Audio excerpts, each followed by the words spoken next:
Hello, kindergarten students and families. This is Mrs. Murdock, and I want to share some math strategies and activities that you can be doing at home to practice your math skills. Mrs. Birchmier is also going to share some strategies that you can do. Remember to practice your counting and to work on some number identification. Here's a video from her to show you some ways to do that. Action. Hi kindergarten friends, this is Mrs. Birchmier here. I really have missed you. I'm so glad that you're allowing me to come into your home and do some math activities with you. In kindergarten this year, you had been practicing writing your numbers 1 through 20, identifying your numbers 1 through 30, and counting out loud to 100. These are goals we would still like you to work on at home. Since it has been a while since we have all been at school, I'm going to do a quick review of the numbers 1 through 20 with you. First, we will work on counting. I will lay these numbers down. Please count with me while I count out loud. Do not go ahead of me, please. Here we go. 1, 2, 3,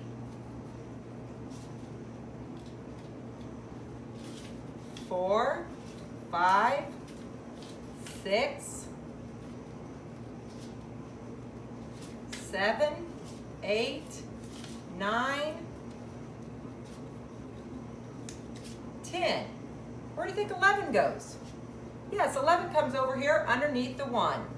12 goes underneath the 2. It ends with a 2. So we have 11, 12, 13, 14, 15, 16, 17, 18, 19, 20. This is our row of tricky teens that sometimes gets us confused. So if it begins with a 1, it usually ends with the word teen. There are two oddballs, 11, which is a 1 and a 1, and 12, which is 1, 2. So make sure as you're identifying these, you remember that they are teen numbers. The next part I'm going to do is work with you on identifying the numbers. So I am going to pick these cards up and I'm going to show you a number and you're going to shout that number out at home.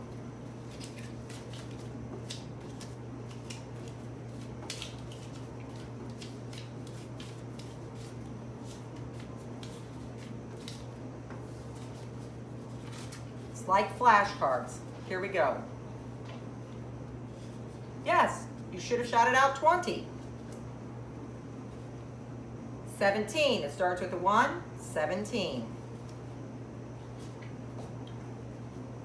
16. 15.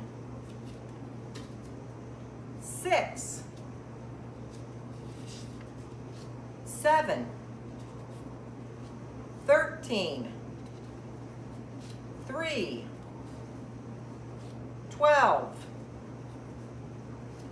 18. These are some of the numbers from my pile. I don't want to do them all because my video will be too long.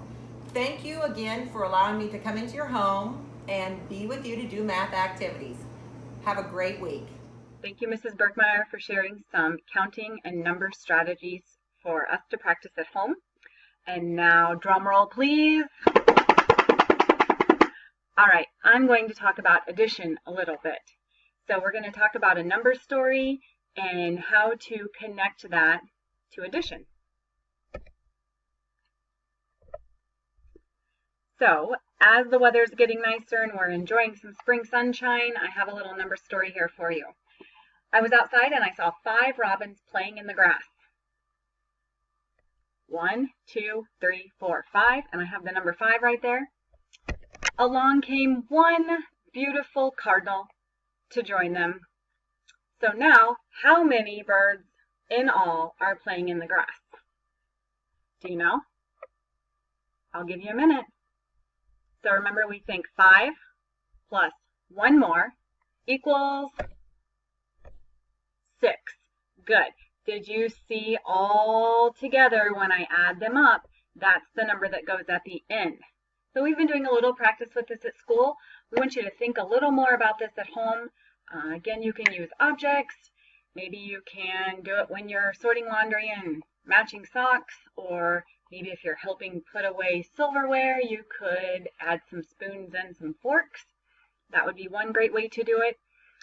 And then also, I have a little secret. +1s are my favorite addition because once we get the pattern in our head and we just know that when we add one more, we're just counting on to the next number. And don't forget, you always have your fingers with you if you need help counting or seeing what that looks like. So if I were going to do this problem, I might think 5 robins plus 1 cardinal equals how many all together? I say 5, 6. Good. Okay, let's try another one. Okay, is anybody out there planting flowers? I am so ready to plant some beautiful flowers and have some color in the yard. Let's check out this number sentence. I have 2 yellow flowers growing in the garden, and I have 3 purple flowers growing in the garden.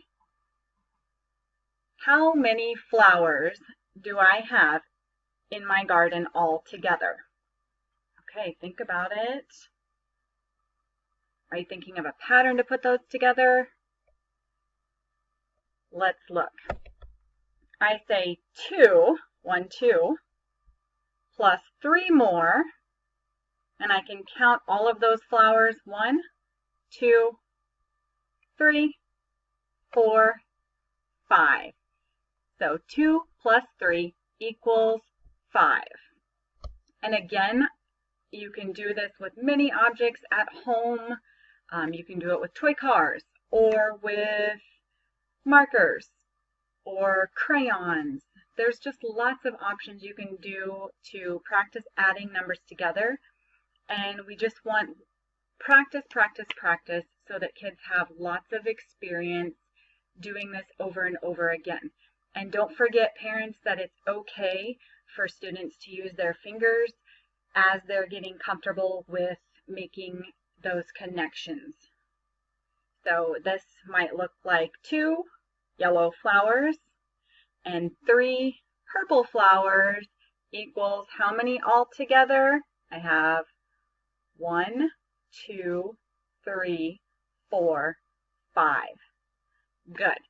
So we want them to have the support to see the objects and to be able to count something as we put them together, and later we'll transition to making those connections with just the numbers. Okay, and really quick, I just wanted to go over some of the activities listed on your choice board this week. There is one activity is to count out loud to 100. So you guys can do that together. You could march through the yard and count 100 steps. You could clap 100 times. You could break it up and do different exercises or reaches. There's lots of ways to do it. You don't just have to sit on the couch and do it sitting still. If you need an extra idea, you can see that we've included some links right here. So you would click here on the blue text, and as soon as you click there, it should direct you to the linked site that will allow you to practice that skill.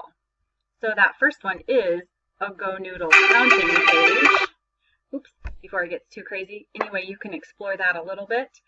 Some other things that you can do is practice identifying numbers 1 to 20, and there's a blue link there to click on, and that will take you to an activity for students to recognize numbers in order. The second box I want to talk about a little bit. You can play domino or dice addition. There are instructions linked here for you if you need them, but I'm going to show you this really quick. So I had to search through the cupboards and find my cards. So I have a deck of regular playing cards, and I found my deck of Uno cards in the drawer. So if you have regular playing cards, I would just recommend getting the cards like ace through 10, and make sure your child knows that an ace is worth 1, and then everything else is valued as the number on the card. So maybe you would turn those cards upside down, and you would pick 2 cards, and you could say, let me get this up here, 8 plus 2. So these cards have the objects on them. Students could count those objects as they began to make those connections. If you're going to use Uno cards, you might want to obviously just get out the numbered cards, the single-digit numbered cards, to practice the basic addition. Here I grabbed 2 and I have 3. That's not a 3. I have a 2 and a 5. So if you're going to do that with the cards, I recommend encouraging students to write it down. So they might want to write 2. Let me see. I have my notebook here. 2 plus 5. There, that's better. Equals 7. So encourage them, help them.